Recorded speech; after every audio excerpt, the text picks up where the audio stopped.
Steve Munson, and I am the Civil War Guru.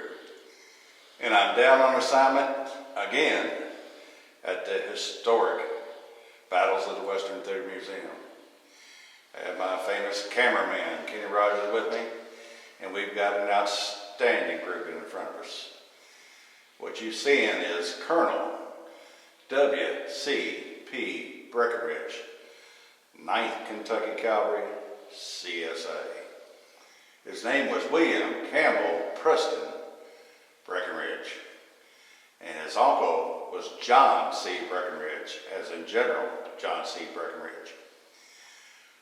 At age 27, he enlisted in the 9th Kentucky Cavalry, and by 1862, he was elected major.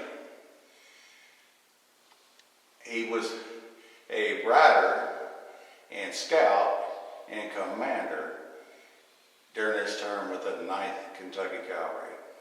He rode under the flag of John and Morgan. He participated in Morgan's Great Christmas Raid of 1862. And later he served in the Chattanooga-Rigo campaign, the Battle of Dug Gap, the Atlanta campaign, Sherman's March to the Sea, then the Battle of Bentonville. And what's unusual, 9th Kentucky, that was under Morgan. Of course, Morgan was killed in 64. So in 65, he was under General Basil Duke.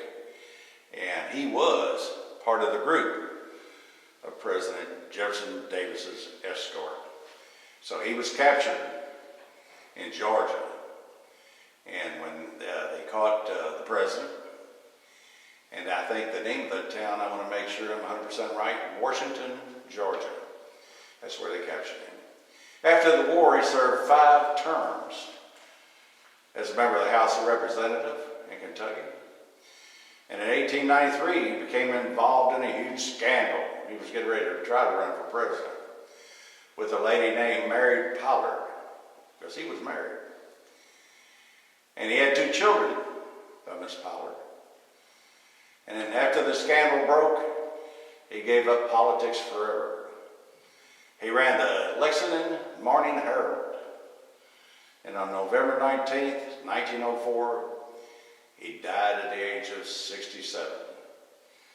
And he was an outstanding Kentuckian, fabulous rider with John Hunt Morgan.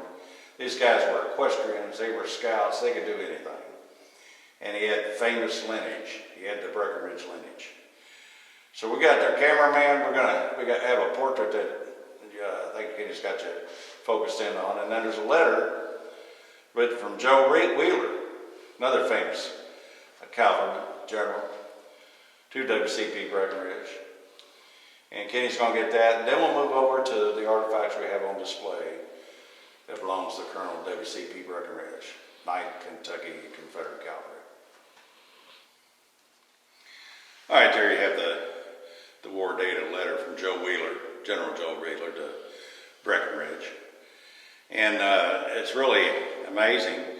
In Danville, Kentucky, which is about 40 miles from Bardstown, they have all his archives. They have the archives of W.C.P. Breckinridge. And they were kind enough to let us go through them to do our research on. All right, Kenny, let's move to the other artifacts. All right, there's a real nice photograph of Colonel Breckinridge. And then next we'll go to the silver chalice that the men gave to W.C.P. Breckinridge. And it's so engraved, 9th Kentucky, from his officers.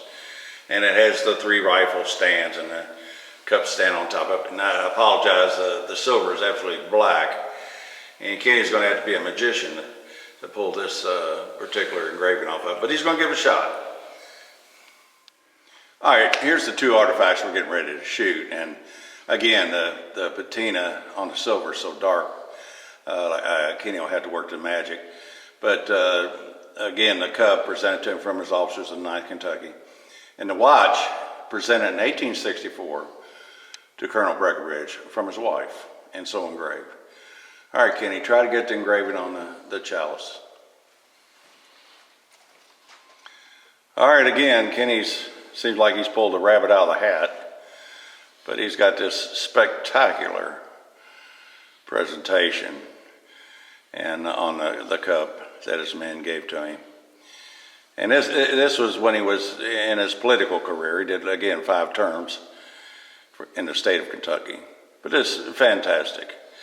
And then we'll move to the other item. But I want to take just a moment and give a shout out to a great historian, professor at Georgetown University, one of my mentors growing up, and a scholarly gentleman that knows Kentucky history back, forwards, and sideways. His name is Jerome Redford, and he's from Georgetown, Kentucky. He's a good friend of mine. I've known him, I guess, 40 or 50 years.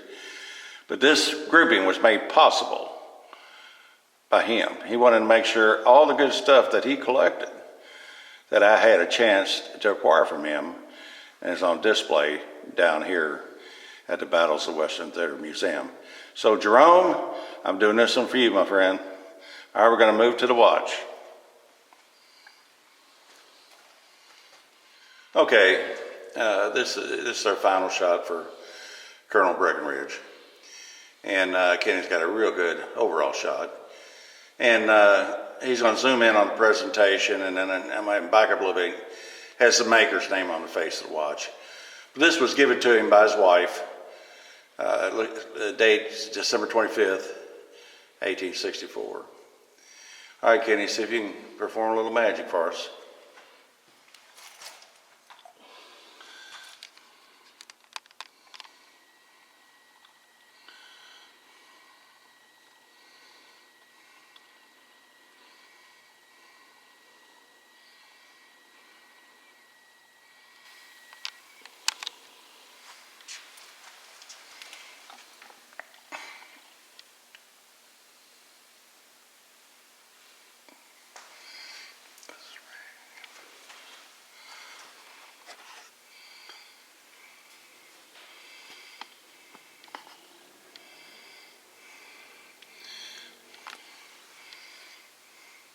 All right, Kitty, see if you can pick up that name on the face.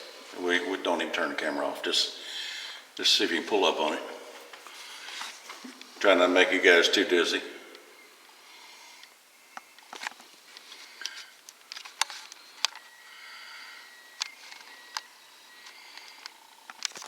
All right, we're gonna have to reposition it to where you can zoom in on it so you can actually read it. All right, Kenny. All right, there's the name that's on the face. We just opened the back of the watch up. And of course, again, gentlemen, this is a key wine and it's coined silver. But as I turn it around, I haven't looked at this thing in 20 years. The back of it has a beautiful military motif on it. So we're going to go ahead and shoot that too. Let me get Kenny to move it. There it is. All right. Kind of rotate it that way, Kenny. It's all right. Get your hand in front. Don't make a difference. We're shooting live. We ain't shooting on some little video stage. There you go. Oh, perfect. And I haven't seen this thing in so many years out of the case. And that's another little treat you're getting. You're getting up close and personal with these artifacts. And it's almost like having it in your own hands. So from myself, the old Civil War guru, and we're trying to keep it real. And we stumble occasionally through some of these. But we're old farts, and we enjoy it, and we hope you enjoy it. So for myself, Kenny Rogers, the board of directors, we bid you farewell.